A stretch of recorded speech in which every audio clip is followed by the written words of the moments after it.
We are very excited to welcome Kellee Edusei of Dance USA today, and I have been chasing her through various emails forever to get a hold of the hottest interview in town. We are so honored and so excited that she has a minute to sit down with us, given her what must be an extraordinarily busy schedule. Thank you so much, Kellee.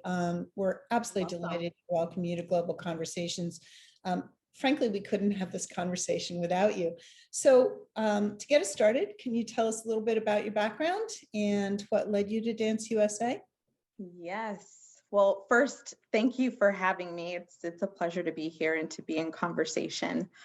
About me and my background, I am originally from Washington, D.C., but currently live in Chicago. Yeah. My background is really filled with dance. I first started dancing as a little girl, I think, as most arts administrators will tell you as they unfold their story. My first memory actually of dancing is auditioning for Mary Day at the Washington School of Ballet. My grandmother took me to this audition. I skipped around the studio. I did butterflies with my legs. And at the end of the audition, Mary Day says, you know, she's a born dancer. So from that moment, from that moment, I've been dancing. I danced all through school as a child, and then I actually went to college and majored in dance and Black studies. So a long, long history with dance. And I even reflect on my childhood and my dancing experience. Now, not all of it was at the Washington School of Ballet. I did shift to contemporary dance. I have also just realized that I've had a constant connection to supporting the art form. So while actually dancing and taking class and performing and creating, I was also actively caring for the art form simultaneously, which is an interesting realization that I've had as I reflect on. I have to know what that means. That's really interesting, because so in dance, that's all they can think about, right? Yep. Yeah. Very early on, I did an internship with an independent choreographer named Giselle Mason. I did work study internships. I even got a part-time job one summer at Dance Place, which is located in Washington, D.C.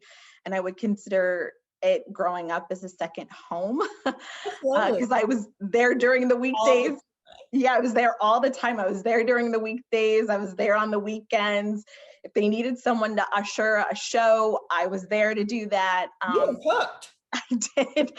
I would, do the sit at the front desk and sign people in. Anyway, that was a second home to me. And then I've worked at, interned at dance festivals, Bates Dance Festival and Jacob's Pillow. I also have experience interning at Movement Research. I supported a Cameroonian dance company while in undergrad, while I was studying abroad there.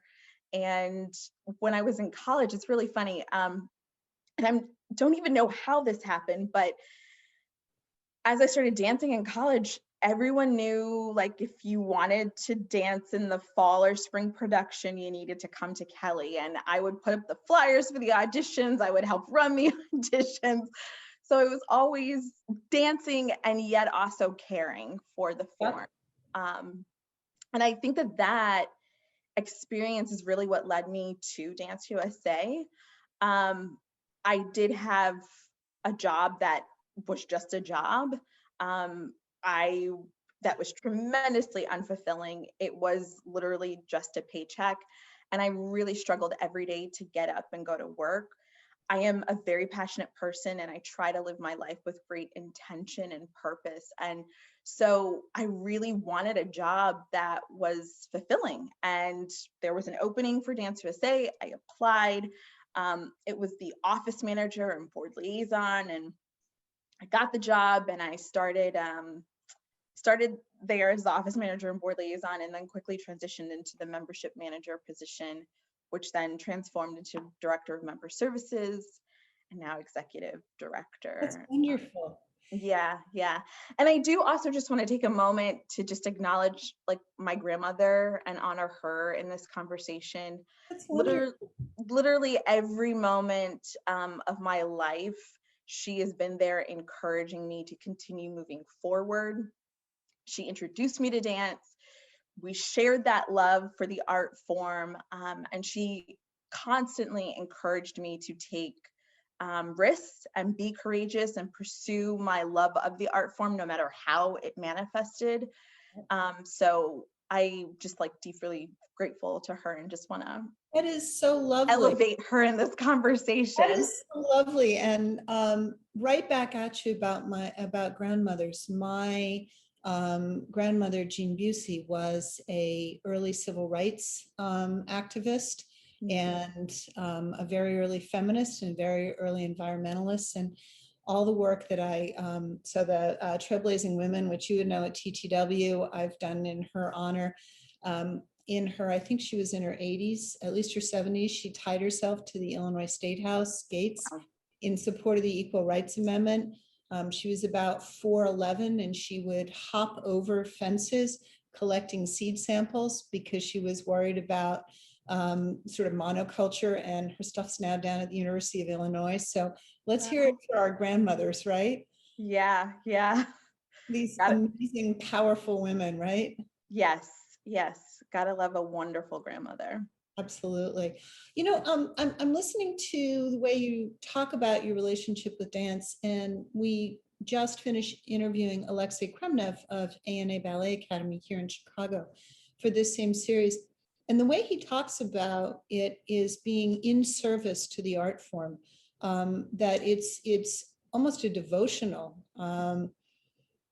obligation. And it sounds like you share some of that feeling. I would say so. I think that's a really interesting way of positioning it, you know, as a devotion. I mean, it's truly a commitment, right? You know, to continue dancing. It's hard on the body. Many people do it because they are passionate for the art form. And I think to be in the field and championing it from all angles at all times, you carry that passion with you. So yes, absolutely. I appreciate that framing of devotion to it. Yeah, you should watch his interview. It's really, really lovely. And as I said, it has, to me, as a person of faith, a devotional feeling. He's like, you are in service to the theater. And I just think that's so lovely. I have to ask, it's not in the scripted questions. I still do, and I didn't dance nearly as long as you did. Do you still dream about dancing sometimes? That's a great question. Not anymore. Good. It's very frustrating when I wake up and I can't do that anymore.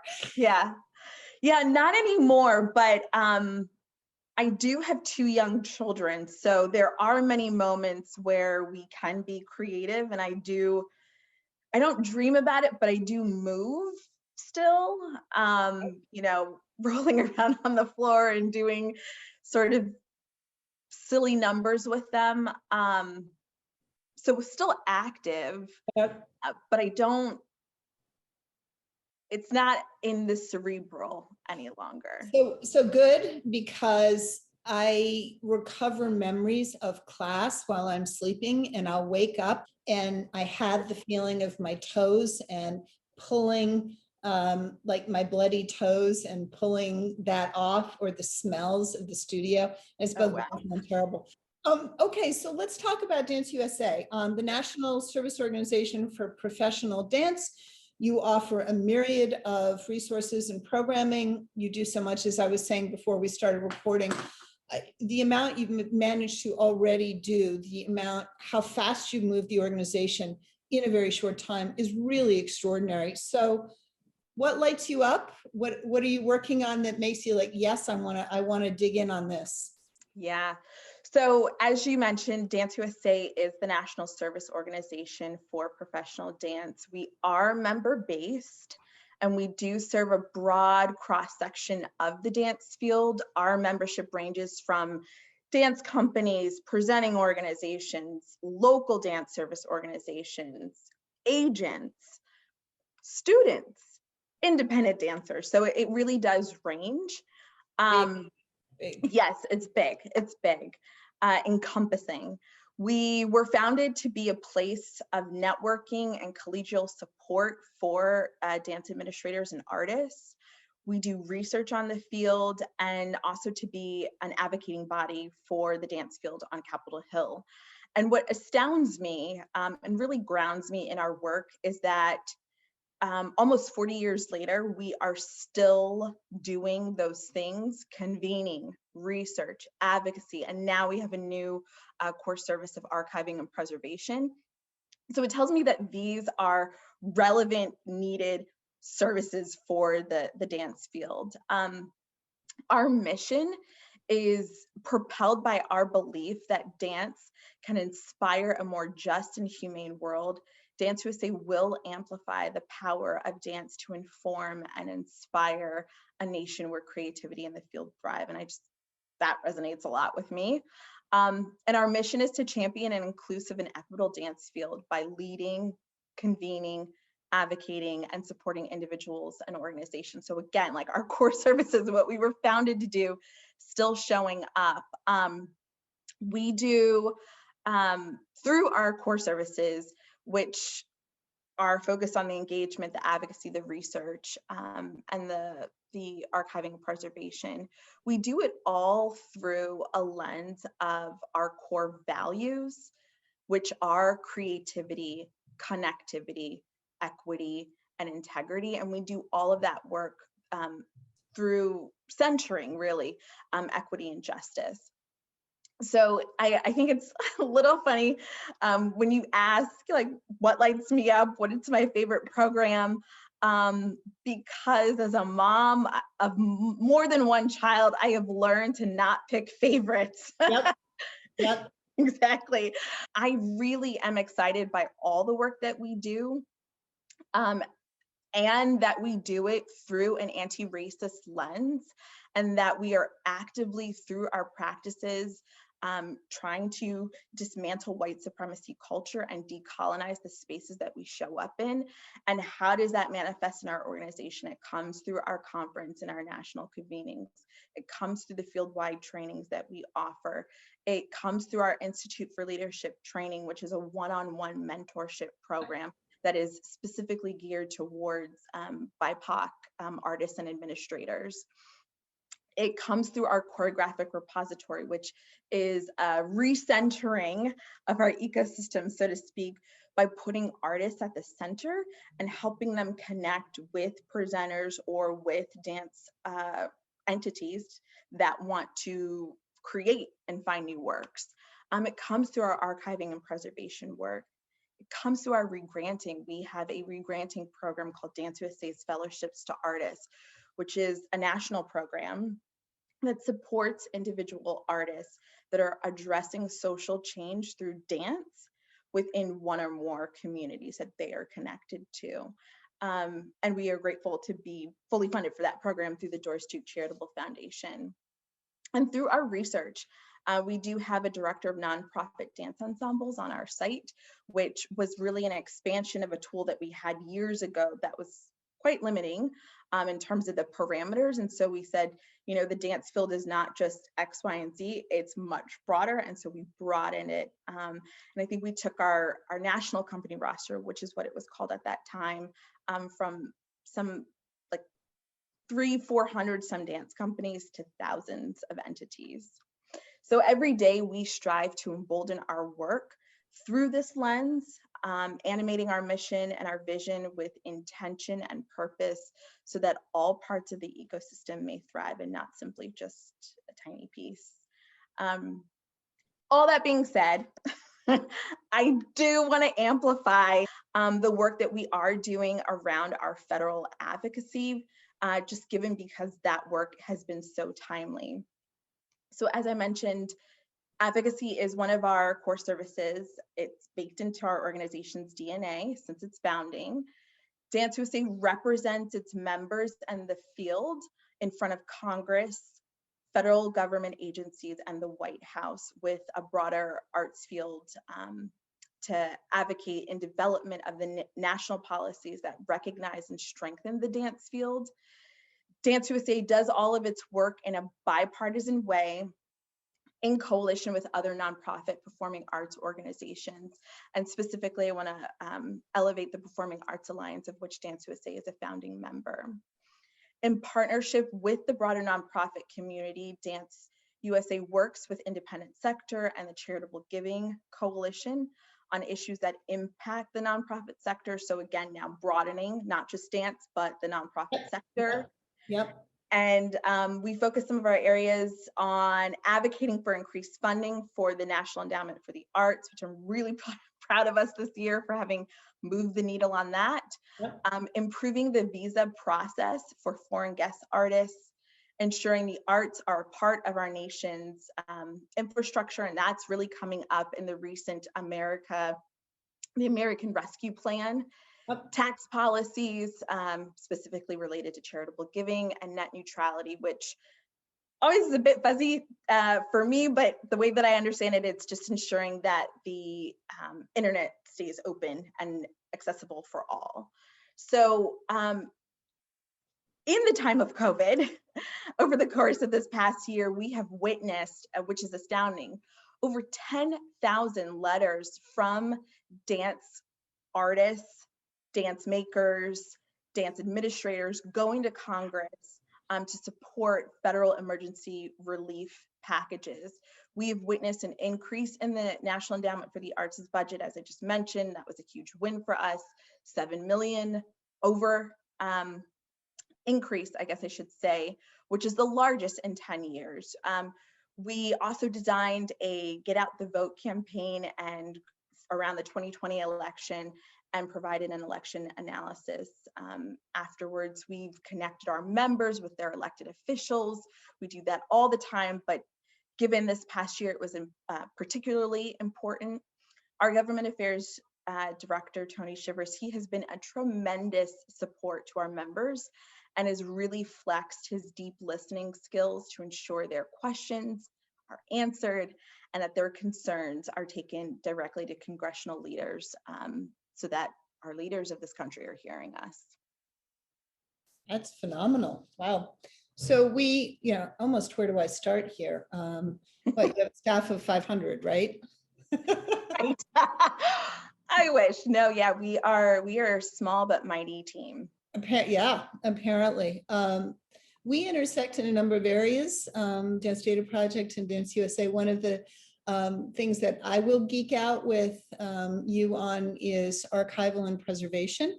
I saw our friend Janae Crutcher being highlighted in her wonderful work at Dance History Project. I don't know if you know, we have started a leaderboard of women in dance, classically affiliated dance, and we're close to 700 names as we try and resurface and retell the stories of women, which are in some cases getting buried, in some cases being forgotten. I think it's almost like geese forgetting how to migrate. We forget how many women were instrumental in founding the big dance companies in the United States a generation and a half ago. And we're trying to document that and make it accessible. And particularly for us, one of the things that we started to focus on is telling the complete story of ballet companies in the United States, because it's not just Atlanta, it's not just New York, it's not just Chicago, it's not just San Francisco. There are so many extraordinary smaller companies doing amazing work on very, very limited budgets. It's true. And I hear you on the importance of advocacy and the importance of advocating for the arts.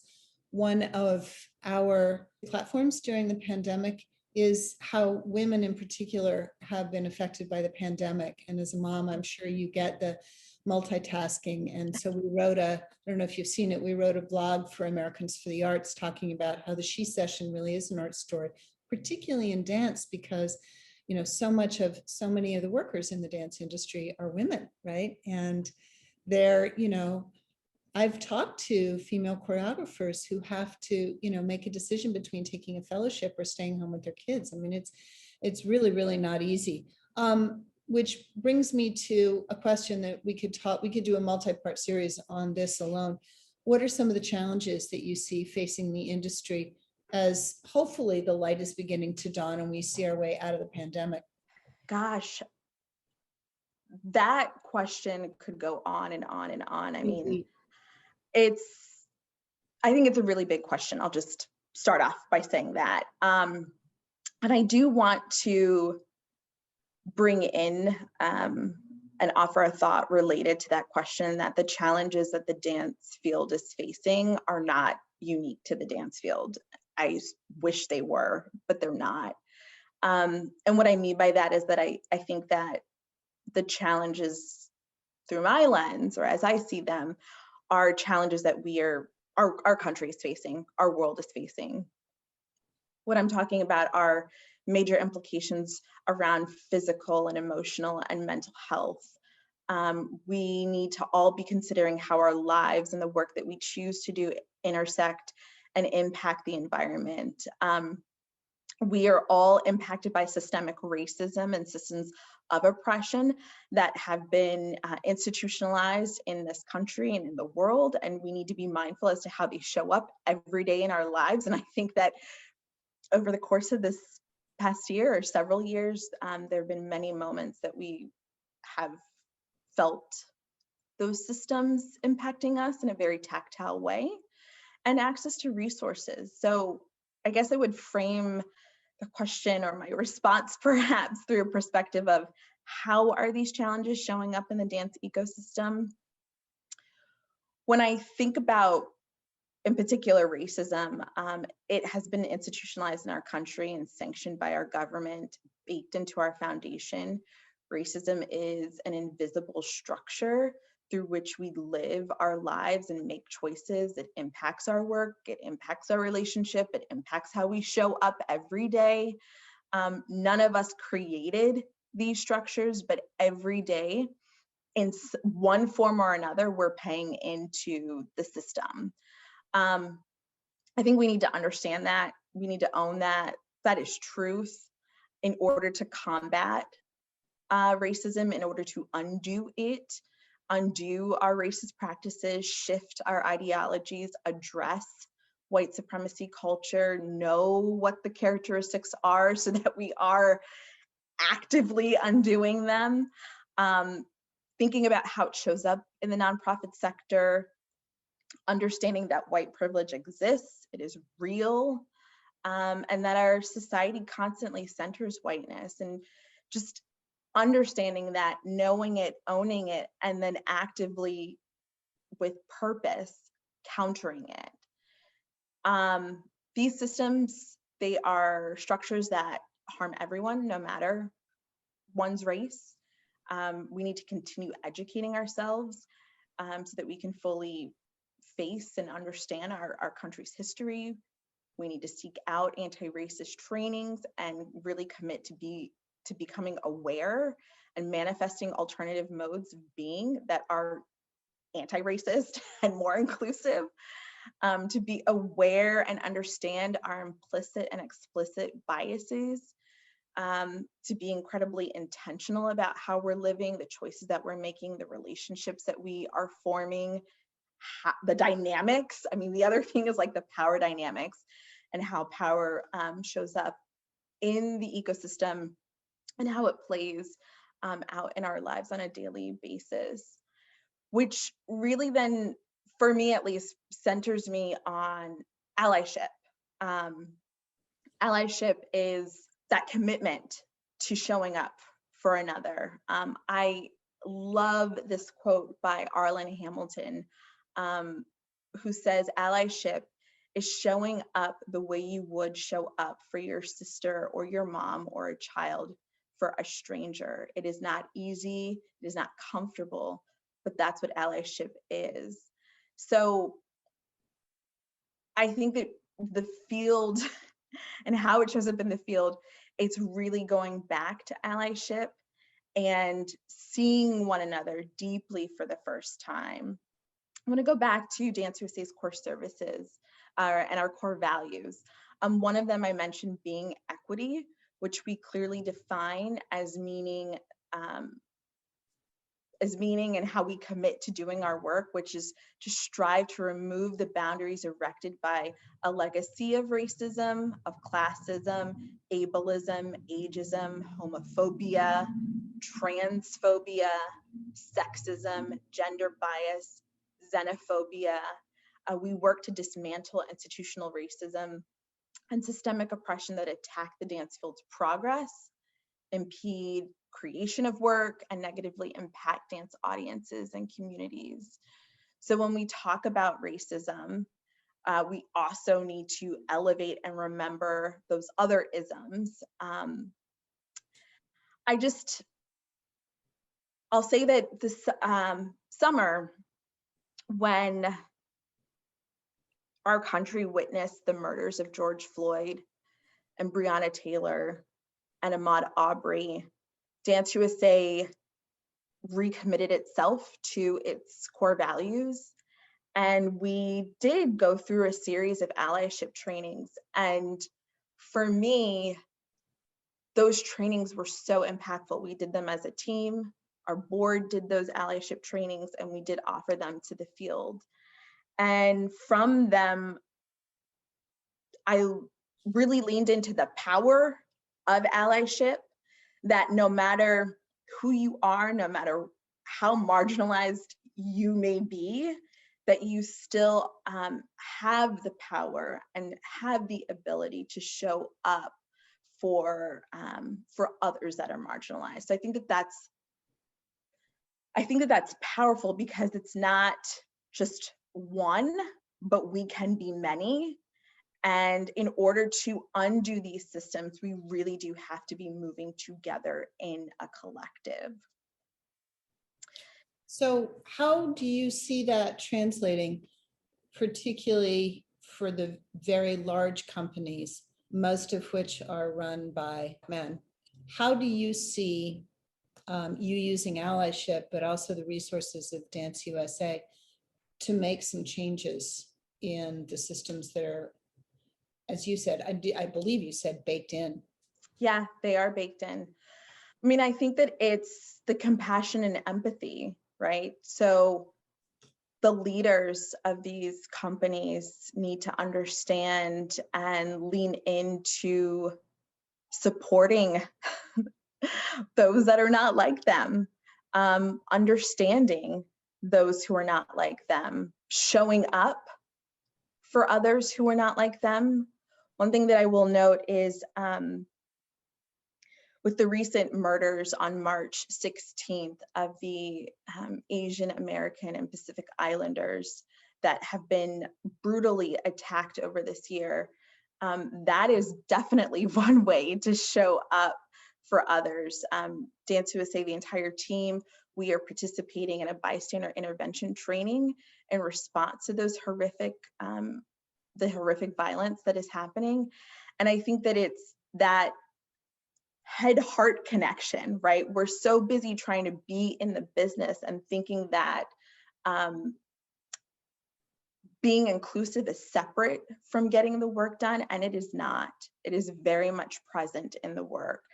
And I believe that having that cultural competency is going to be the way forward, so that organizations are not working in silos, but they're working in a greater sense of collectiveness. And how do you see, just because I'm a tangible kind of girl, how do you see that changing how some of these big companies, our research shows that the largest 10 ballet companies, for example, have 61% of the combined budgets of the largest 50 companies. And there are some changes coming in terms of leadership, artistic direction, leadership. How do you see Dance USA's role in making tangible, for example, commissions and leadership, et cetera, going forward? Yeah, I see us continuing having these conversations. There's actually a really great initiative that has happened within our membership that was birthed from our members. And I've explained it as a way that or I've framed it in a way that, you know, this is not a product of Dance USA. This is a product of our members, and our members have come together to create this tool as a result of the conversations that we've been having as an organization around addressing systemic racism, addressing oppression, addressing racism. And it is an equitable contracting document. So related to COVID, you know, a lot of artists were harmed, agents were lost work, artists lost work, presenters were also harmed, yet at the same time, they had a bit more financial stability. But our members, a group of our agents and a group of our presenter members, they have come together and formed a working group and created this working document. So I think that it has the power to really start shifting conversations around how artists are approaching contracts with their agent or without an agent and with a presenter. And so you're asking, well, how does that intersect with leadership at large ballet companies? And I think that it can intersect by there are opportunities that are now opening up, and it's being able to provide the information, continue asking the questions, holding institutions. And I just think it's like all institutions at this moment in time, we all need to be doing better. We all need to be holding one another accountable. We all need to be doing the work, leaning into it constantly. So I see Dance USA's role as not letting up on having those really important conversations. And I do believe at the end of the day, us continuing to have those conversations and to asking our members, what are you doing? How are you doing it? What are you grappling with? How can we support you? We will continue to have folks exercising those muscles. And I do believe that at the end of the day, they will make different choices. That's great. I didn't know about the equitable contracting document. Yeah, it's not out yet. So perhaps I'm giving you all a sneak peek. You know, I'm glad that work is being done as an attorney and management labor attorney, if it's on paper. And the other way I think we can assist and back you up is, you know, again, within our mission, which is gender, we can continue to document. So we can say, do the research and say, here's where the numbers are there. And I'm hoping in 5 or 6 years, we'll see some movement. And to your point, this has to happen now. Yeah. Because dance is in some ways becoming less relevant. I mean, the Wallace Foundation survey, you know, only 3% of millennials go to a dance performance. And we were just talking to Nikki Estes, the amazing Nikki Estes of South Arts, and selling dance is becoming more difficult. I have always said, unless you see some kind of a story on the stage eventually that resonates with your life or some universal emotion, you won't go, right? For me, seeing stories that relate to what's going on in my life will bring more audiences in. And I would love you to talk about helping as you know, your role in helping creating bigger, more engaged and more inclusive audiences.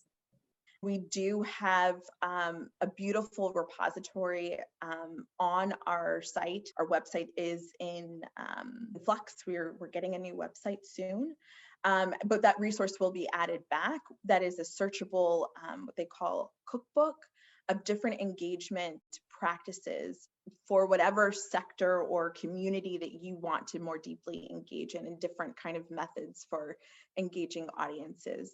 So we had a very robust regranting program around that work, engaging audiences.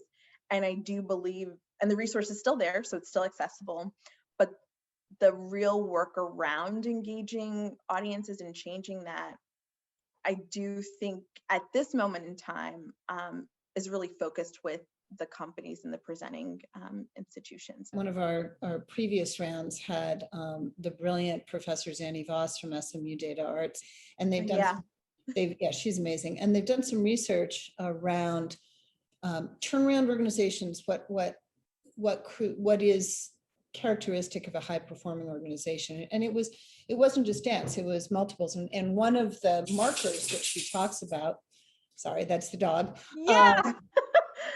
That's Princess Maisie. One of the markers that Professor Voss and SMU Data Arts found is engagement with the community, which I think is just so important. We had interviewed Claudia Schreier, who is now the resident choreographer at Atlanta Ballet.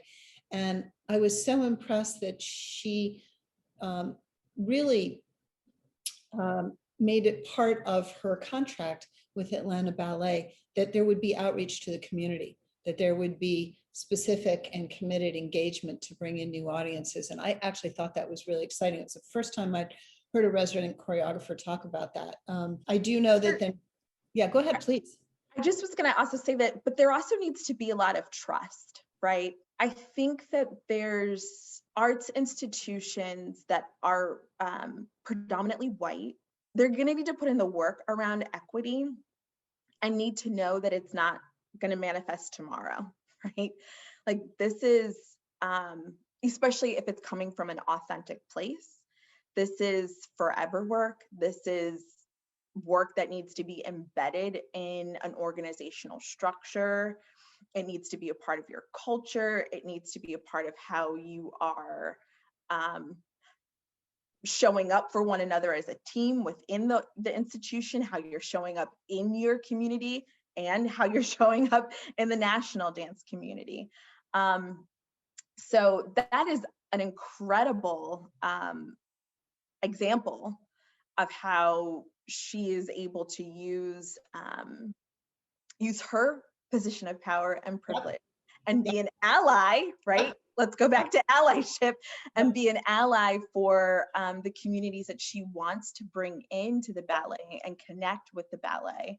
But that also has to be put in the context of it's not just one moment and it's done. Exactly. Yes, exactly. But I do think if you do want to create more bigger, more informed audiences for dance, that's actually a great long-term strategy. I mean, to me, it makes so much business sense. Is there anything in particular exciting that you want to talk about that's coming up? Yes. Okay, let's do it. Our virtual conference. We are going to be virtual this year again in 2020 due to the pandemic.